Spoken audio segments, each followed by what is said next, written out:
సత్యధర్మదర్శనం ప్రేక్షకులకి శుభస్వాగతం. తిరుకచ్చి నంబి గారికి కాంచీపూర్ణులు గజేంద్రదాసరను నామధేయములున్నవి. వీరు ప్రతినిత్యం శ్రీ కంచి వరదరాజస్వామికి ఆలవట్ట కైంకర్యం అంటే చామర కైంకర్యమును చేసేవారు. ప్రతినిత్యం శ్రీ వరదరాజస్వామి శ్రీ పెరుందేవి తాయారు వారితో మాట్లాడేవారు. రామానుజులు వారు కాశీయాత్ర నుంచి కాంచీపురం చేరుకున్నాక రామానుజుల తల్లిగారు శ్రీ అలవందార్కి శిష్యులైన తిరుకచ్చి నంబిగారిని ఆశ్రయించమని రామానుజుల తల్లిగారు చెప్పిరి. ఆ ప్రకారముగా రామానుజులు నంబిగారిని ఆశ్రయించి వారికి ఏమైనా కర్తవ్యమును బోధించమనగా నంబిగారు దేవపెరుమాళకి కావలసినటువంటి తిరుమంజన తీర్థ కైంకర్యమునకై సాలైకినర్ అంటే దేవ పెరుమాళ ఆలయం నుంచి బహు దూరముగా ఉన్న బావి నుంచి తీర్థ కైంకర్యమును చేయమని చెప్పిరి. రామానుజుల నంబిగారు చెప్పిన విధముగా సంతోషముగా చేయుచుండిరి.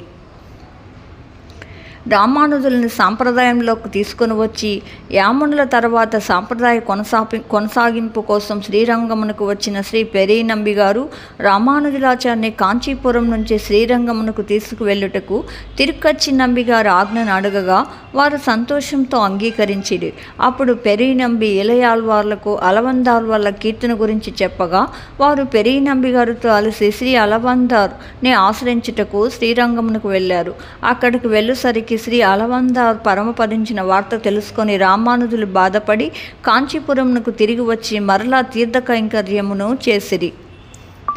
రామానుజులు వారు తిరుకచ్చి నంబిగారి ఎడల ఎక్కువ గురుభక్తిని కనబరిచేవారు.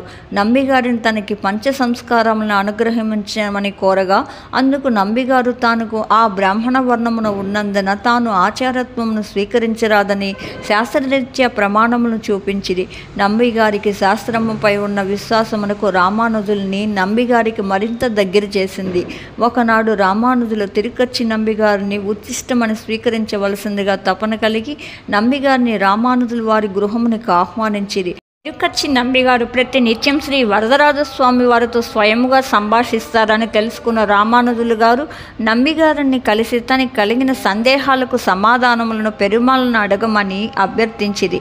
రామానుజులు ఆదిశేష అవతారమై ఉండి వారికి సర్వం తెలిసిన శాస్త్ర ప్రమాణమును సాక్షాత్తు పెరుమాళ్ళ ఆచార్యుల నోటిన వినిపింపజేసిన శాస్త్రమునకు మరింత బలమును చేకూర్చమని వారి తపన. ఆ రాత్రి కైంకర్యమును పరుపరు నంబి పెరుమాళ్ళను ఎప్పటి వలె ప్రేమతో చూసిరి. సర్వజ్ఞుడైన శ్రీ వరదరాజస్వామి నంబివారిని చూసి మీరు ఏమైనా అడగదలుచుకున్నారని అడగా నంబిగారు ఇలయాల్వార్ల మనసులో గమనిక ఇలయాల్వారు తమ యొక్క సందేహములు చెప్పలేదు కనుక సందేహములు చెప్పి దేవపెరుమాళ్ళను నివృత్తి చేయమన్నది. అప్పుడు దేవపెరుమాళ్ నేను ఏ విధంగా శాస్త్రమును అభ్యసించడానికి సాందీపని మహర్షి దగ్గరికి వెళ్ళాను. ఇలయాల్వార్లు ఆదిశేషుల శాస్త్రముల్లో పండితుడైనప్పటికీ తన